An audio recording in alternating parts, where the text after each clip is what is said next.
Maharashtra superfast news चॅनलमध्ये आपले सहर्ष स्वागत आहे। खास सत्याची थार लेखणीची महाराष्ट्रातील ताज्या आणि वेगवान बातम्या पाहण्यासाठी आपल्या हक्काचे चॅनल शेअर करा, लाईक करा आणि सबस्क्राईब करा। धन्यवाद। सिडकोचा अहंकार उतरला, सर्वोच्च न्यायालयाचा विमानतळ भूसंपादनाला ऐतिहासिक दणका, शेतकरी जमिनीचे खरे मालक।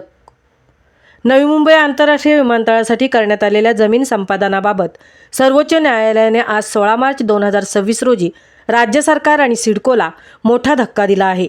मुंबई उच्च न्यायालयाने 4 मार्च 2025 रोजी दिलेला निकाल कायम ठेवत सर्वोच्च न्यायालयाने मौजेवहाळ तालुका पनवेल येथील जमीन संपादन बेकायदेशीर ठरवून रद्द केले आहे आणि या निर्णयामुळे आता प्रकल्पग्रस्त शेतकऱ्यांना 2013च्या नवीन कायद्यानुसार चालू बाजारभावाने मोबदला आणि 20% विकसित भूखंड मिळण्याचा मार्ग मोकळा झाला आहे। मौजेवहाळ येथील अविनाश धावजी नाईक व इतर शेतकऱ्यांच्या जमिनी सिडकोने विमानतळ प्रकल्पासाठी संपादित केल्या होत्या। मात्र हे संपादन करताना 2013च्या नवीन भूसंपादन कायद्यातील तरतुदींचे पालन करण्यात आले नव्हते। शेतकऱ्यांची बाजू न ऐकता आणि योग्य मोबदला न देता ही प्रक्रिया राबवण्यात आली होती आणि या अन्यायाविरुद्ध वकील सचिन पुंडे पनवेल आणि वकील कौस्तुभ पाटील उरण यांच्यामार्फत 2017 मध्ये मुंबई उच्च न्यायालयात याचिका दाखल करण्यात आली होती। सर्वोच्च न्यायालयाने सिडकोने केलेले भूसंपादन कायद्याला धरून नसल्याचे स्पष्ट करत ते रद्द केले आहे।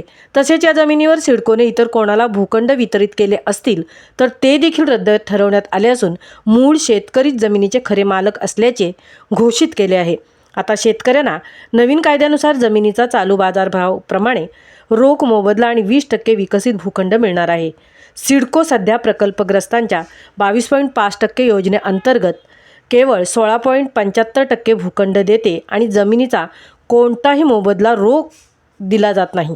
मात्र या निकालामुळे नवीन भूसंपादन कायदा 2013 हा सिडकोच्या योजनेपेक्षा जास्त फायदेशीर असल्याचे सिद्ध झाले आहे। त्यामुळे सिडकोच्या प्रचलित धोरणांवर आता मोठे प्रश्नचिन्ह निर्माण झाले असून इतर प्रकल्पग्रस्तांमध्येही आशेचे वातावरण निर्माण झाले आहे।